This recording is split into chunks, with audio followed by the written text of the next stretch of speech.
नमस्ते।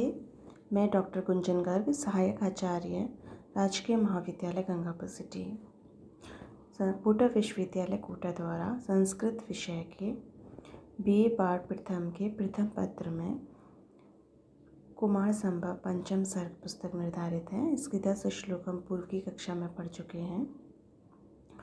महाकवि कालिदास रचित इस महाकाव्य का हम 11वां श्लोक, पंचम सर्ग का 11वां श्लोक पढ़ने जा रहे हैं। हमने पढ़ा था कि जो पार्वती है वो शिव को पति के रूप में प्राप्त करना चाहती हैं और इसके लिए अपने पिता से आज्ञा लेकर के तपोवन में गौरी पर्वत पर कठोर तपस्या कर रही हैं। उसी संदर्भ में यह श्लोक है। विसृष्ट रागाद अतरान निवर्तितः स्तनांग राग अरुणिताज कंदुकाद कुशांकुर दान परीक्षित अंगुली कृतो अक्षसूत्र प्रणयी तया करहा। यहाँ ये कुछ शब्द है। विसृष्ट रागाद अतरान निवर्तितः। विसृष्ट रागाद अतराद, विसृष्ट लगा ले, राग यानी लालिमा, अधर यानी होठों पर लालिमा लगाने से निवर्तिता यानी लौटा लिया है। स्तन अंग अरुणिताज कंदुकात, स्तनों के अंगराग से जो गेंद लाल हो जाती थी, ऐसी गेंद से भी अपने हाथ को लौटा लिया है। कुश अंकुर दान परीक्षित उंगली, कुशों को दान ग्रहण करते समय परीक्षित उंगली, उनकी उंगलियां घायल हो जाती थी। कृतो अक्षसूत्र प्रणयी, अक्षसूत्र प्रणयी अक्षमाला के यानी रुद्राक्ष की माला के जपने में सहचर बना लिया है। तया उनके द्वारा, उन पार्वती के द्वारा करा यानी अपने हाथ को, कि तया उन पार्वती के द्वारा अपने हाथ को होठों की लालिमा करने से लौटा लिया है, हटा लिया है। स्तनों के अंगराग से लाल होने वाली गेंद खेलने से हटा लिया गया है। और वो जो अब उनका हाथ जो है वो अक्षमाला के जपने में लग गया है, रुद्राक्ष की माला को जपने का सहचर हो गया है और वह कुशों के अंकुर को ग्रहण करने से घायल उंगलियों वाला हो गया है। तात्पर्य यह है कि यहाँ पे पार्वती की तपस्या का ही वर्णन कर रहे हैं।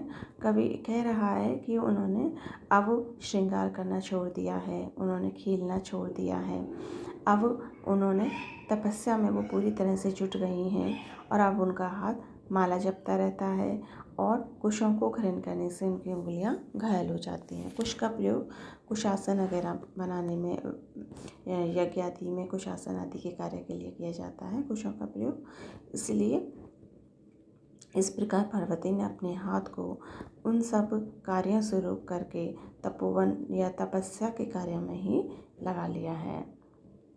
निवर्तितः नि उपसर्ग विरुद्ध धातु से त प्रत्यय का प्रयोग है।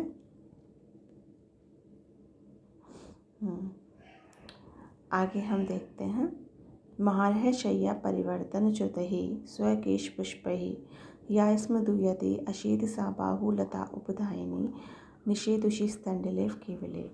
महारह बहुमूल्य शैया पर, बहुमूल्य बिस्तर पर, परिवर्तनच्युत ही करवट लेने से गिरे हुए, स्वकेश पुष्पैरपि अपने केश के फूलों से भी, या जो पार्वती इसमें हो जाती थी, दूयति पीड़ित हो जाती थी, कष्ट पाती थी, अशीत सोती है, सा वह, बाहुलता उपधायिनी भुजारूपी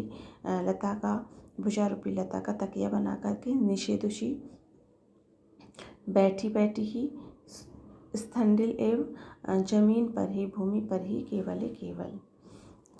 देखो कि या जो पार्वती महारह शय्या परिवर्तन च्युतै स्वकेश पुष्पैरपि, बहुमूल्य शैया पर करवट लेने से गिरे हुए अपने केश के पुष्पों से भी जो पार्वती दूयते पीड़ित हो जाती थी, सा वही पार्वती बाहुलता उपधायिनी आज अपने भुजारूपी लता का तकिया बना करके भूमि पर निषेधुषि केवल बैठी बैठी ही सो जाती है।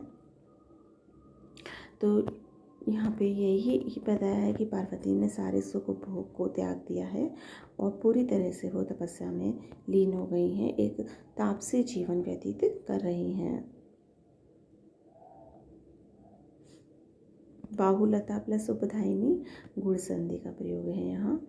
आगे पुनः ग्रहीतुं नियमस्थया तया द्वये अपि निक्षेप इव अर्पितं द्वयं लतासु तन्वीषु विलासचेष्टितं विलोलदृष्टं हरणांगनासु च।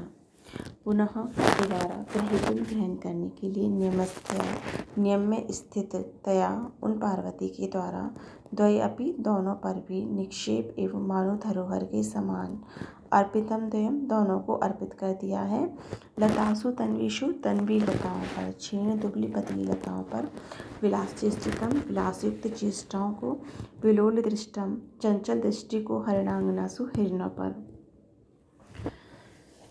महारहचर्या नियमस्थया तया नियम में स्थित तया उन पार्वती के द्वारा तन्वीषु लतासु क्षीण लताओं पर विलास चेष्टितम विलासयुक्त चेष्टाओं को हरिणांगनासु और हिरणियों पर विलोल दृष्टम चंचल दृष्टि को द्वय अपि दोनों पर भी इन दोनों पर अर्थात लताओं और हिरणों पर द्वयम पुनः विलासयुक्त चेष्टा और चंचल दृष्टि इन दोनों को पुनः ग्रहीतुम मानो दोबारा ग्रहण करने के लिए निक्षेप अर्पित एवं धरोहर के समान रख दिया गया है। तात्पर्य यह है कि जो स्त्रियोचित स्वाभाविक चंचल दृष्टि और विलासयुक्त चेष्टाएं होती हैं उनका भी उन्होंने त्याग कर दिया है। उन्होंने अपनी विलासयुक्त चेष्टाओं को लताओं को दे दिया है और अपनी चंचल दृष्टि को मानो हिरणों को दे दिया है धरोहर के रूप में कि बाद में मैं इनको तपस्या के बाद इनको पुनः ग्रहण कर लूँगी।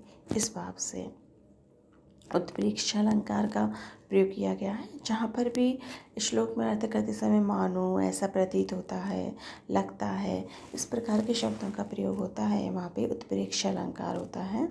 ग्रहीतुम में गृह धातु से तुमुन प्रत्यय है। इव अर्पितम इव प्लस अर्पितम दीर्घ संधि का प्रयोग किया गया है।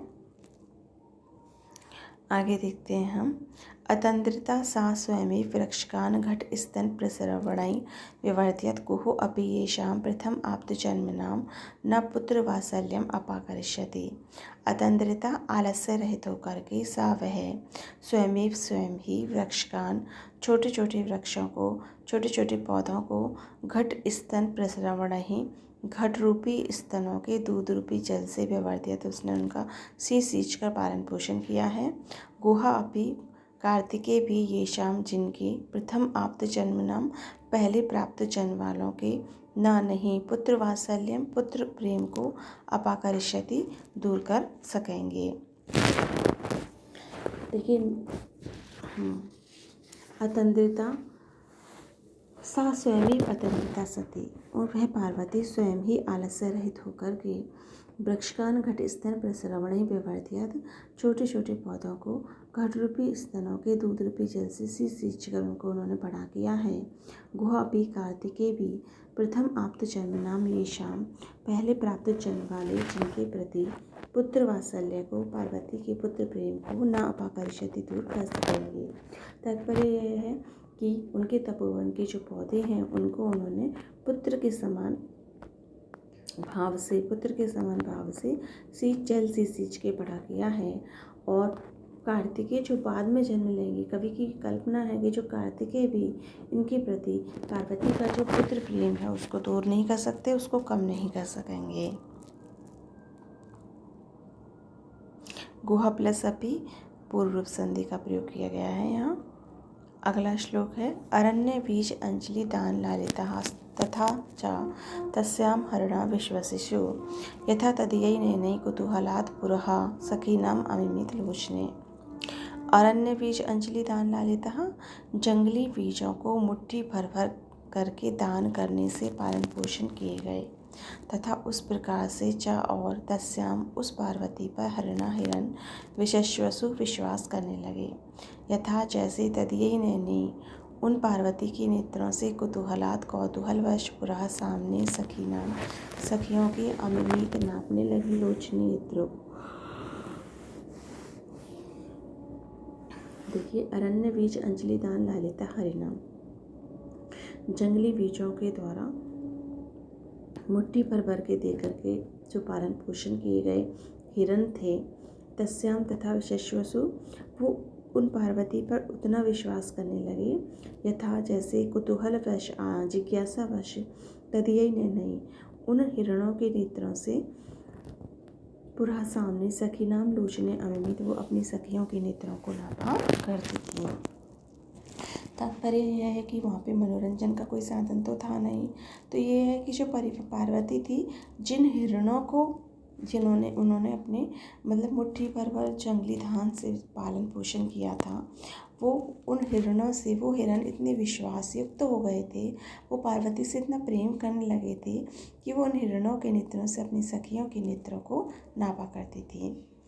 तात्पर्य यह है कि यहाँ पे जो इन श्लोकों में वृक्षों के प्रति, पशु पक्षियों के प्रति स्वाभाविक स्नेह, स्वाभाविक प्रेम को बताया गया है। प्रकृति से जो प्रेम होता है व्यक्ति के, उसको भी यहाँ पे तपोवन के माध्यम से कवि ने इंगित किया है। बस आज की कक्षा में हम इतना ही पढ़ेंगे। धन्यवाद।